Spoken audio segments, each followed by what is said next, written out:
మొట్టమొదట సీసీఎం గ్రూప్లో ఉన్న ఫ్యామిలీ మెంబర్స్ అందరికీ wish you happy new year, నూతన సంవత్సర శుభాకాంక్షలు అందరికీ. ఆల్రెడీ ఈ సంవత్సరంలో 7 రోజులు ఇది 7వ రోజు కాబట్టి ఇంకా అది నూతనంగా అనిపించకపోవచ్చు. కానీ నూతనమైంది ఏంటంటే దేవుని వాక్యం ప్రకారం ఆయన వాత్సల్యత. సంవత్సరానికి ఒకసారి నూతనమేది కాదు ఆయన వాత్సల్యత. అనుదినం కూడా ఆయన వాత్సల్యత మన పట్ల నూతనం అవుతుందంట. ఆయన ప్రేమ అనుదినం కూడా నూతనం అవుతూ ఉంటది. 6వ తారీఖున అంటే జనవరి 6ని గుర్తు పెట్టుకున్నాం, జనవరి 5వ తారీఖున మనం చేసిన దాన్ని గుర్తు పెట్టుకున్నాం. 7వ తారీఖుకి ఆయన మనసు మారిపోదు, ఆయన మనసు నూతనం అవుతుంది. ఆయన మనసులో మన పట్ల ఉన్న ప్రేమ నూతనం అవుతుందని దేవుని వాక్యం చెప్తుంది. కాబట్టి సో ప్రతిరోజు కూడా నూతనమైందే ఆయనతో పాటు. ప్రతిరోజు కూడా a fresh start in our lifes. So దాన్ని బట్టి దేవునికి వేలాది వందనాలు తెలియజేస్తున్నాను. ఈ నూతన సంవత్సరం అంటే ఈ సంవత్సరం అని కాదు, ఈ నూతన సంవత్సరం అనేది మన జీవితాల్లో ఏంటంటే చాలా సంతోషకరమైంది అనమాట. న్యూ ఇయర్ అనేసరికి ఏంటో ఒక గొప్ప మార్పు, కొత్త కొత్త రెజల్యూషన్స్, కొత్త కొత్త నిర్ణయాలు ఇవన్నీ తీసుకుంటా ఉంటాం మనం. అయిపోయిన సంవత్సరం ఏదో అయిపోయింది, ఈ కొత్త సంవత్సరం నుంచి అయినా సరే ఎలా చేయాలి అలా చేయాలని చాలా నిర్ణయాలు తీసుకుని ఉంటాం. ఒక గ్రేట్ పాజిటివ్నెస్ తో ముందుకెళ్తా ఉంటాం. అసలు నేను మొన్న మా ఇంటికి ఇంటీరియర్ చేసిన ఒక ప్లంబర్ కాదు, కార్పెంటర్ కోసం ఫోన్ చేశాను అనమాట. ఆయన నాకన్నా చిన్నోడు యాక్చువల్గా. చాలా కాలం తర్వాత చేశాను, వేరే వాళ్ళు అడిగితే కాల్ చేశాను. చేసి అతని నెంబర్ ఇద్దామని, ఇలా వేరే వాళ్ళు అడుగుతున్నారండి మీ వర్క్ అంతా చూసి, మా ఇంట్లో మీరు చేసిన వర్క్, సో వాళ్ళు అడుగుతున్నారు మిమ్మల్ని రెఫర్ చేస్తున్నాను చెప్దామని కాల్ చేశాను. కాల్ చేస్తే వాళ్ళ అమ్మాయి ఎత్తింది. అమ్మాయి ఎత్తి కొంచెం గాబరా పడుతుంది, ఏమండి ఏమన్నా అవసరమా అది ఇది అంటుంది. ఆయన పేరు సూరిబాబు అనమాట. సూరిబాబు గారు ఉన్నారమ్మా అంటే కొంచెం కంగారు పడుతా, ఏమైనా అయింది ఏంటి కావాలా ఏంటి అని అడుగుతుంది అనమాట. అలా కదమ్మా, అంతకుముందు మా దగ్గర వర్క్ చేశారు, సో వేరే వాళ్ళు అడుగుతున్నారు ఈ వర్క్ అంతా చూసి, కాబట్టి మీ నాన్నగారిని రిఫర్ చేద్దామని ఒకసారి మాట్లాడదామని అంటే చెప్పింది మా నాన్నగారు చనిపోయారండి అని. నేను చాలా షాక్ అయ్యాను. ఆయన మా ఊరు అతనే, బాగా తెలిసిన అతను అనమాట. ఎలా జరిగిందమ్మా ఎప్పుడమ్మా అంటే, ఇలాగా బ్రెయిన్ స్ట్రోక్ వచ్చిందండి. ఆ స్ట్రోక్ వచ్చినప్పుడు కొంచెం కళ్ళు తిరిగి ఇలా వెనక పడిపోయినప్పుడు తలకి దెబ్బ తగిలింది. ఒక 3 days హాస్పిటల్లో ఉండి చనిపోయారు. చాలా యంగ్స్టర్ చనిపోయారు అన్నప్పుడు అసలు మనిషి యొక్క లైఫ్ అసలు నీటి ఆవిరి వంటి లైఫ్ అని దేవుని వాక్యం చెప్తూ ఉంటది. నీటి బుడగ, నీటి ఆవిరి ఇలా కనబడి అలా మాయమైపోయే జీవితం. సో మనిషి మొన్నటి వరకు ఉన్నాడు, చాలా స్ట్రాంగ్, మంచి పనితనం ఉన్న వ్యక్తి. సో ఇవన్నీ చూస్తే సడన్ గా, అంటే అంత షార్ట్ పీరియడ్ లో చనిపోవాల్సిన అవసరం లేదు, కానీ రీజన్స్ మనకు తెలియదు, ఈ భూమిని వదిలిపెట్టి వెళ్ళిపోయాడు. ఆ రకంగా చూస్తే ప్రతి దినం కూడా దేవుడు మనకి ఇచ్చిన సంవత్సరం మాత్రమే కాదు, ప్రతి దినం కూడా దేవుడు మనకి ఇచ్చిన కృపది. అందుకే కీర్తనలో 65:11 ఏముంటదంటే, సంవత్సరమును దయా కిరీటమును నీకు ధరింపు చేసి ఉన్నాడని ఉంటది. ఈ సంవత్సరం అనేది, లేకపోతే కాలం అనేది మనం సంపాదించుకుంది కాదు, దయా కిరీటం. మన భక్తిని బట్టో, లేకపోతే మనకున్న జ్ఞానాన్ని బట్టో, మనకున్న తెలివితేటను బట్టో, ఇంకొక దాన్ని బట్టో కాదు, దేవుడు మనకి ఇచ్చే సమయం అనేది దయ, కృప. మనం ఏమై ఉన్నామో దాన్ని బట్టి ఇవ్వలేదు. మనం బాగా ప్రవర్తిస్తున్నాం కాబట్టి మన ఆయుష్ని పెంచడం, లేకపోతే కొత్త దినాన్ని ఇవ్వడం అలా కాదు. అది మనల్ని ప్రేమించి దయతో ఇచ్చింది. దయతో ఇచ్చాడు అంటే మనం సంపాదించుకుంది కాదు, ఆయన కృపను బట్టి, ఆయన మనల్ని ప్రేమించి ఉచితంగా మనకి ఇచ్చింది. కాబట్టి ఈ కొత్త సంవత్సరంలో అడుగుపెట్టిన మనం అందరం గుర్తుపెట్టుకోవాల్సింది ఏంటంటే, మనల్ని బట్టి కాదు, ఆయన దయను బట్టి ఈ కొత్త సంవత్సరం అనేది మన చేతులకు ఇవ్వబడింది. మన జీవితంలో మన ఆయుష్ పొడిగించబడింది. ఈ సంవత్సరం మాత్రమే కాదు, ఈ రోజు ఉదయాన్నే లేచి ఆయన సన్నిధిలో మనం సజీవులుగా ఉండి ఆయన మాటలు వినడానికో, ప్రార్థన చేయడానికో, లేకపోతే ఇది అయిపోయిన తర్వాత మన డైలీ లైఫ్‌లో మన వర్క్‌లో గాని, కుటుంబంతో పాటు గాని మనం నడవడానికి ఇంకా సజీవంగా ఉన్నామంటే ఇది ఆయన దయ వలన. ఇది మనం సంపాదించుకుంది కాదు. ఇది మనను బట్టి మనం పొందుకున్నది కాదు. కేవలం దేవుని కృప, దేవుని దయ వలన మనకు అనుగ్రహింపబడిన కిరీటం.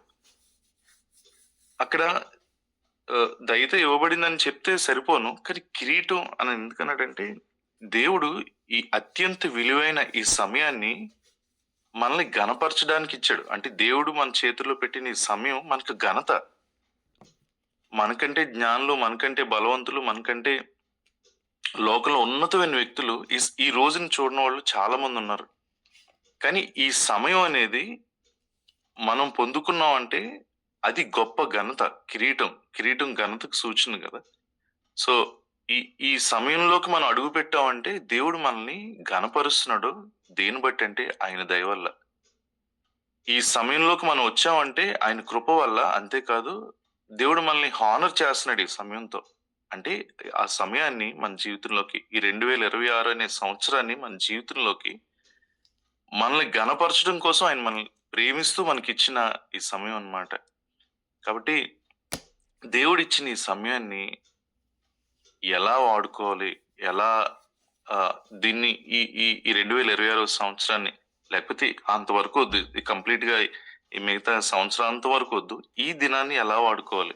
ఎందుకంటే దేవుడు ఈ సమయాన్ని మనకిచ్చి మనల్ని ఘనపరుస్తున్నాడు. తన దయతో, తన కృపతో మనకిచ్చాడు కాబట్టి, ఈ రోజుని లేకపోతే ఈ నెలని, ఈ సంవత్సరాన్ని, నాకిచ్చిన ఈ ఆయుష్‌ని నేను ఎలా వాడుకోవాలనేది ఖచ్చితంగా మనం ఆలోచించాలి. అందుకే ఎఫెసీయులకు రాసిన పత్రిక 5వ అధ్యాయం 15వ వచనం నుంచి చూస్తే 5:15-16 దినములు చెడ్డవు గనుక మీరు సమయమును పోనీక సద్వినియోగం చేసుకొనుచు అజ్ఞానుల వలె కాక జ్ఞానుల వలె నడుచుకున్నట్లు జాగ్రత్తగా చూచుకునడి. దేవుని వాక్యం ఏం చెప్తుందంటే, దినాలు చెడ్డవి, మీరు సమయాన్ని పోనీక సద్వినియోగం చేసుకొనుచు. సో ఈ లోకానుసారంగా దినాలన్నీ చెడ్డవి. మంచి టైమ్స్ లో మనం ప్రస్తుతానికి లేం. బయటంతా చాలా ఈవిల్‌తో నిండిపోయింది. పాపంతో నిండిపోయింది. అనేకమైన పరిస్థితులతో నిండిపోయింది. మరణాలతో నిండిపోయింది. సో అలాంటి సమయంలో ఈ దయా కిరీటాన్ని దేవుడు మనకిచ్చాడు. అంతేకాదు అనుదినం తన నూతనమైన వాత్సల్యతని మన పట్ల చూపిస్తున్నాడు. ఈరోజు ఆయన ఫ్రెష్ లవ్‌తో మనల్ని ప్రేమిస్తూ ఈ సమయాన్ని మనకిచ్చాడు. ఈ రోజుని మనకిచ్చాడు. కాబట్టి దేవుని వాక్యం ఏం చెప్తుందంటే, నువ్వు సంపాదించుకోలేదు. నీ కృప ద్వారా, దేవుని కృప ద్వారా నీకు అనుగ్రహింపబడిన ఈ సమయాన్ని సద్వినియోగపరుచుకో. దాన్ని పోనీయొద్దు అని దేవుడు చెప్తున్నాడు. సద్వినియోగం చేసుకోకుండా ఈ సమయాన్ని, దేవుడిచ్చిన సమయాన్ని వేస్ట్ చేసుకుంటే, పోగొట్టుకుంటే ఆ వ్యక్తుల్ని దేవుని వాక్యం ఏం చెప్తుందంటే, అజ్ఞానివి నువ్వు అని చెప్తుంది. మనం ఎంత చదువుకున్నా, ఎంత గొప్ప ఉద్యోగాలు చేసుకుంటున్నా, లేకపోతే ఎంత గొప్ప చదువులు చదువుతున్నా, ఏమున్నా సరే, ఒకవేళ దేవుడిచ్చిన సమయాన్ని గాని వృధా చేసుకుంటే దేవుడు ఏం చెప్తున్నాడంటే, నువ్వు అజ్ఞానివి, నువ్వు జ్ఞానివి కాదు అని దేవుడు చెప్తున్నాడు అన్నమాట. సో సమయాన్ని పోగొట్టుకోవద్దు అని చెప్తున్నాడు. దినములు చెడ్డవు గనుక మీరు సమయం పోనీక సద్వినియోగం చేసుకొనుచు అజ్ఞానం వల్ల కాక జ్ఞానం వల్లే నడుచుకున్నట్లు జాగ్రత్తగా చూచుకున్నాడు. నువ్వు జ్ఞానంగా నడుచుకో, జ్ఞానంగా నడుచుకుని జాగ్రత్తగా నడువు అని చెప్తున్నాడు అనమాట. సమయాన్ని పోనీయొద్దు అని చెప్తున్నాడు. అంటే దీనికోసం ఏం చేయాలి అంటే, జ్ఞానంగా ఇచ్చిన సమయాన్ని జ్ఞానంగా ఉపయోగించుకోవడం అంటే ఏంటి? దాని నెక్స్ట్ వాక్యంలోనే ఉంది. అంటే ఇప్పుడు ఉన్న సమయాన్ని మనం చూడండి, చాలా ఇప్పుడు ఆ కొత్త రెజల్యూషన్స్ లో నేను ఇది నేర్చుకోవాలి, ఇది నేర్చుకోవాలి, అది నేర్చుకోవాలి, ఇలా చేయాలి, అలా చేయాలి అని, లేకపోతే ఫైనాన్షియల్ గా ఆర్థిక పరమైన చాలా స్టెప్స్ తీసుకుంటూ ఉంటాం. లాస్ట్ ఇయర్ అనవసరంగా నేను ఇలా డబ్బులు వేస్ట్ చేశాను, ఈసారి నుంచి ఇలా నేను ప్లాన్ చేసుకోవాలి, ఎలా నేను డబ్బులు సేవ్ చేసుకోవాలని. పిల్లల దగ్గరికి వచ్చింది అనుకోండి, పిల్లలకి ఈ సంవత్సరం ఇది నేర్పించాలి, వాళ్ళకి స్విమ్మింగ్ లేకపోతే ఏదో ఒక మ్యూజికల్ ఇన్స్ట్రుమెంట్ ఏదో ఒకటి నేర్పించాలి. కొంతమంది కొత్త లాంగ్వేజెస్, భాషలు నేర్చుకోవాలని, చాలా టైంను ఎలా ఉపయోగించుకోవాలి అని అనుకుంటారనమాట.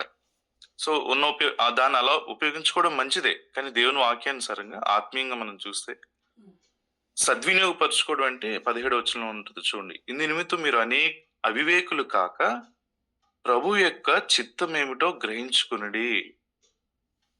అంటే సమయాన్ని సరిగా ఉపయోగించుకోవడం అంటే ఏంటంటే, ఈ సమయంలో దేవుని చిత్తం ఏంటి నీ జీవితంలో తెలుసుకుని ఆ చిత్తానుసారంగా నడవటం, బ్రతకడం అనేది జ్ఞానంగా ప్రవర్తించడం. అజ్ఞానంగా కాకుండా వివేకంతో జ్ఞానంగా ప్రవర్తించడం, సమయాన్ని సద్వినియోగం చేసుకోవడం.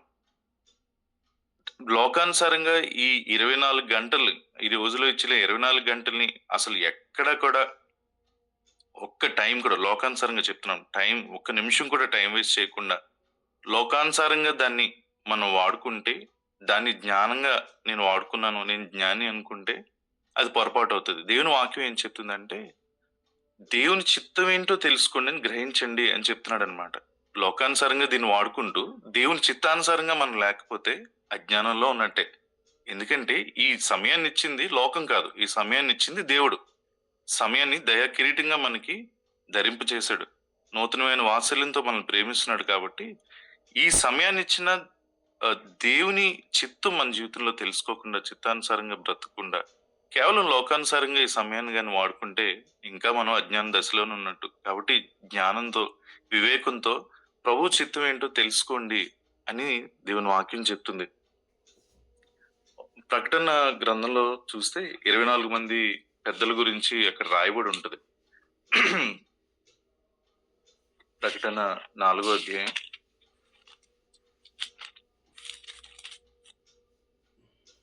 9 నుంచి 11 వరకు నేను చదువుతాను చూడండి. 24 మంది పెద్దల గురించి రాయబడిన మాటలు ఉంటాయి.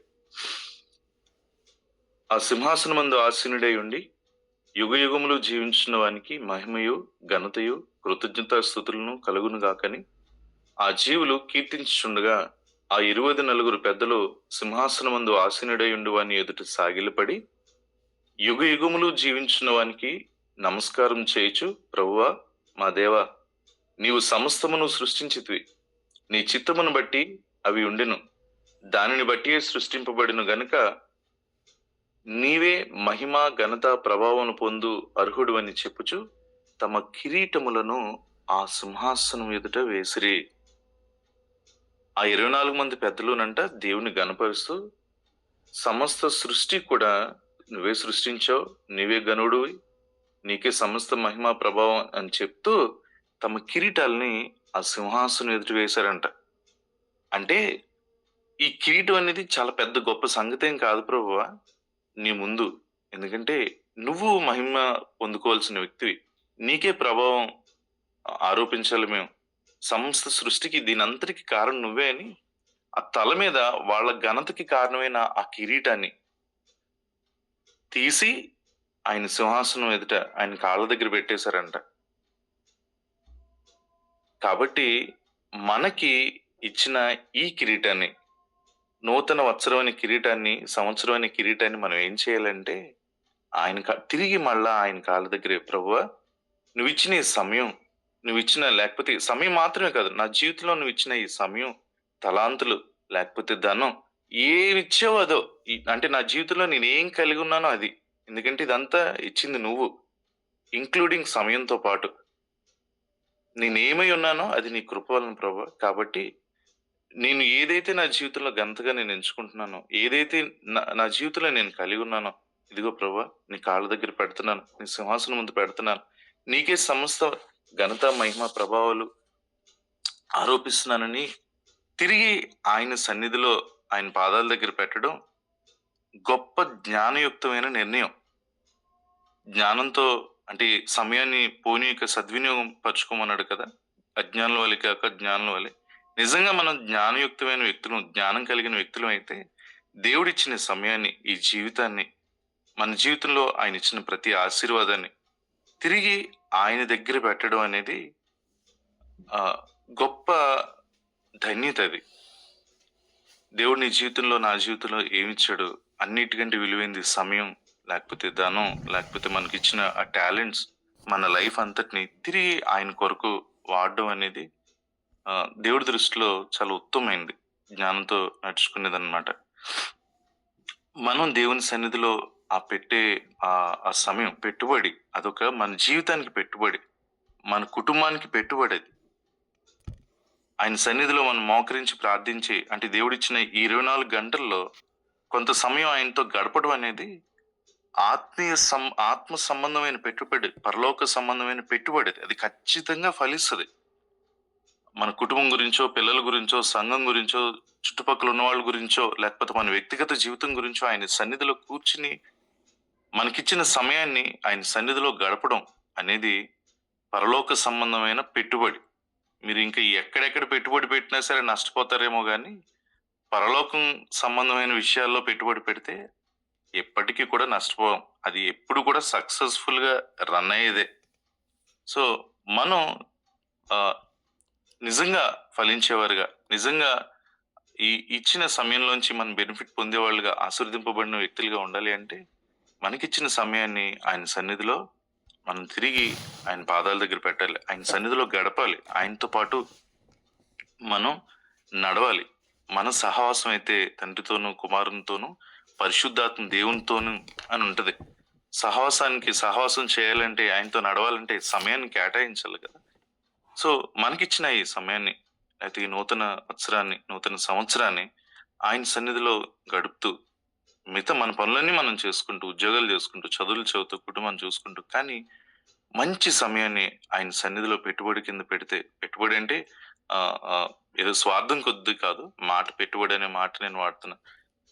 ఆ పెట్టుబడి కింద, లేకపోతే ఆయన సమయంలో గడుపుతున్నప్పుడు అది ఖచ్చితంగా మన వ్యక్తిగత జీవితానికి, కుటుంబ జీవితానికి, సంఘ జీవితానికి గొప్ప ఆశీర్వాదకరంగా మారుతుంది. ఇదే మనం చేయాల్సిన పని. అది కాకుండా దేవునికి సమయం అవ్వకుండా దేవుడిచ్చిన ఈ సమయాన్ని అంతటిని మన పర్సనల్ లైఫ్ గాని వాడేస్తే మనం చాలా మిస్ అయిపోతున్న వాళ్ళం. అది చూసి ఎంత అజ్ఞానం అని అనుకుంటాడు దేవుడు. కానీ ఆయనతో గడిపే ఆ సమయం, ఇచ్చిన ఈ సమయంలో ఆయనకి ఇచ్చే ఆ సమయం చాలా విలువైంది. దేవుని దృష్టిలో చాలా గొప్పది అనమాట. ఈ 24 మంది పెద్దలు వాళ్ళకిచ్చిన కిరీటాన్ని దేవుని సింహాసనం ముందు పెట్టారంట. అలాగే నీకిచ్చిన సంవత్సరం అని, నాకిచ్చిన సంవత్సరాన్ని, దయా కిరీటాన్ని తిరిగి మళ్ళా ఆయన పాదాల దగ్గరే, ఆయన సింహాసనం ముందే పెట్టగలిగే వ్యక్తులుగా మనం ఉండాలి. జ్ఞానయుక్తంగా మనం నడుచుకోవాలి.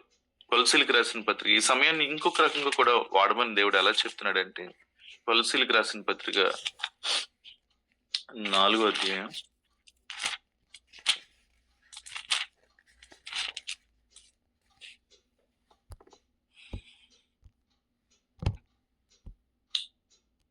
5వ వచనం.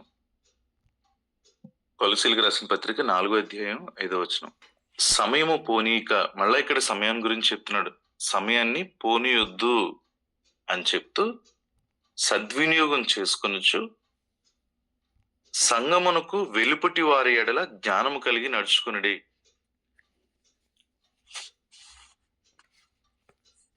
చాలాసార్లు బయట, సంఘానికి బయట ఉన్న అన్యుల కోసం జాగ్రత్త చెప్తున్నాడేమో అనుకుంటాం, కానీ దేవుడు అంటే టైం వేస్ట్ చేసుకోవద్దు అని చెప్తున్నాడు అనుకుంటాం, కానీ ఇంగ్లీష్ వెర్షన్ లో చాలా బాగుంటది. యాంప్లిఫైడ్ వెర్షన్ చదువుతున్నాను. కొలసీలకు రాసిన పత్రిక 4వ అధ్యాయం 5వ వచనం.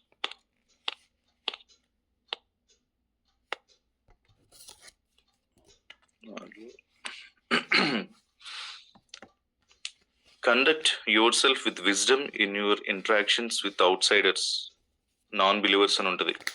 Make the most of each opportunity. అంటే ప్రతి అవకాశాన్ని చాలా జాగ్రత్తగా వాడుకోండి అని ఉంటుంది అనమాట. అని బ్రాకెట్లు ఏం రాస్తాడంటే, treating it as something precious. ఆ ప్రెషియస్ ఎందుకు తీసుకోమంటాడంటే, అంటే అన్యులు, సంఘం వెలుపల ఉన్న ఆ వ్యక్తులను కలిసిన ప్రతిసారి కూడా ఆ సమయాన్ని చాలా ఉన్నతమైనదిగా, ప్రెషియస్ గా మీరు తీసుకోండి. ప్రీషియస్ గా ఎందుకు తీసుకోమని చెప్తున్నాడంటే, దేవుని వైపు నడిపించడానికి అదొక గొప్ప అవకాశం. ఇతరులతో నువ్వు మాట్లాడుతున్నప్పుడు, సంఘానికి వెలుపల ఉన్న వాళ్ళతో నువ్వు మాట్లాడుతున్నప్పుడు దేవుని ప్రేమ ప్రకటించడానికి, యేసుక్రీస్తు వైపుకి నడిపించడానికి, రక్షణ మార్గంలోకి నడిపించడానికి అది గొప్ప అవకాశం కింద చెప్తున్నాడు అనమాట. అందుకే సమయాన్ని పోనీక సద్వినియోగం చేసుకోవచ్చు. సంగమునకు వెలుపటి వారి ఎడల జ్ఞానం కలిగి నడుచుకునండి. దేవుడు నీకు ఇచ్చిన సమయాన్ని సంఘం వెలుపల రక్షణకి నోచుకొని నాశనానికి జోగుతున్న వ్యక్తుల కోసం ఆలోచించి జాగ్రత్తగా వాడు అని దేవుని వాక్యం చెప్తుంది. సమయాన్ని పోనిచ్చుకోవద్దు. రక్షింపబడిన వ్యక్తిగా, దేవుని చెందిన వ్యక్తిగా, దేవుని కుమారుడు కుమార్తెగా పిలువబడుతున్న మనం నీకిచ్చిన సమయాన్ని ఇతరుల కోసం ఇన్వెస్ట్ చేసే వ్యక్తులుగా ఉండాలి. నశించిపోతున్న ఆత్మల కోసం, అన్యుల కోసం, అవసరతలో ఉన్నవాళ్ళ కోసం, బాధలో ఉన్నవాళ్ళ కోసం జ్ఞానంగా ఇన్వెస్ట్ చేయగలిగేటట్టు ఉండాలి. జ్ఞానంగా ఆ సమయాన్ని అంతటిని వాడేటట్టు ఉండాలి.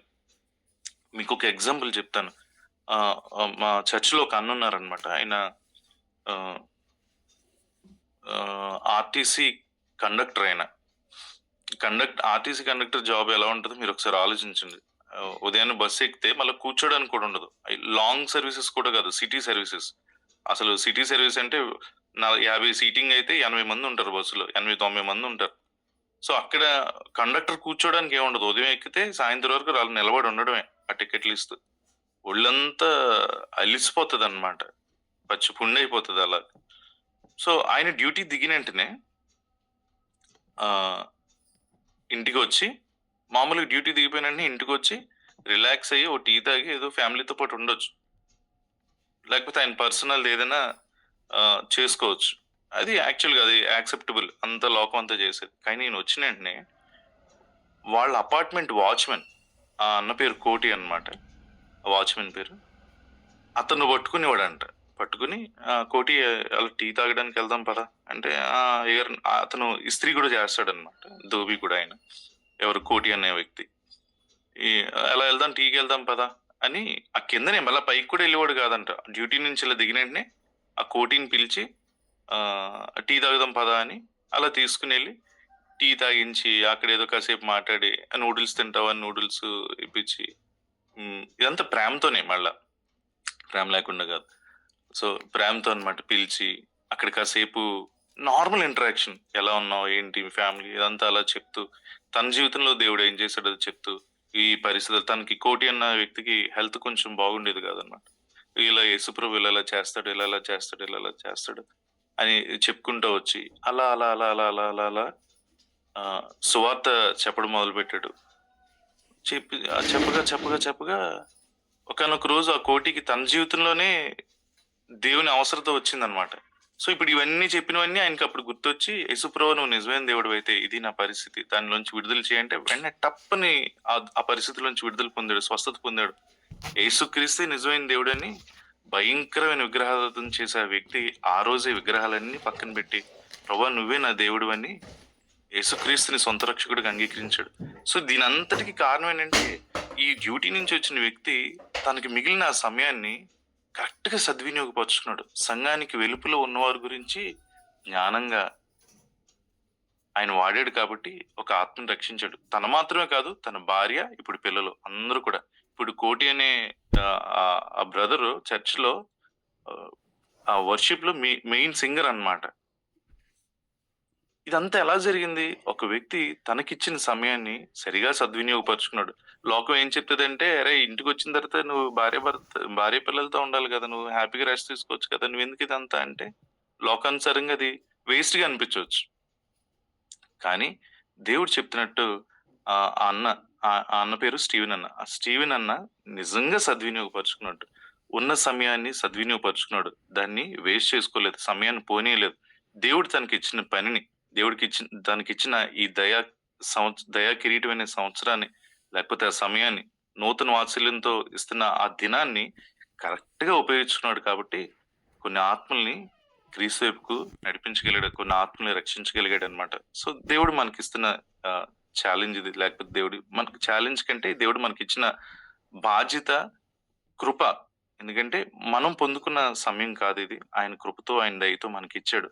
ఈ సమయాన్ని తిరిగి ఆయన చిత్తాన్ని తెలుసుకోవడం గురించి, ఆయన సన్నిధిలో సమయాన్ని వెచ్చించడం గురించి, అంతేకాదు సంఘం వెలుపల రక్షణకి నోచుకొని వ్యక్తుల కోసం, వారి జీవితాల్లో వారు ఆశీర్వదింపబడడం కోసం ఈ సమయాన్ని మనం ఉపయోగించుకోవాలనేది, జ్ఞానయుక్తంగా నడవాలనేది దేవుని యొక్క చిత్తం, ప్రణాళిక. మన వ్యక్తిగత జీవితాల్లో గురించి ఆయన సన్నిధిలో కూర్చోవాలి, ఇతరుల గురించి ఆయన సన్నిధిలో మన సమయాన్ని ఖచ్చితంగా మనం ఇన్వెస్ట్ చేయాలి.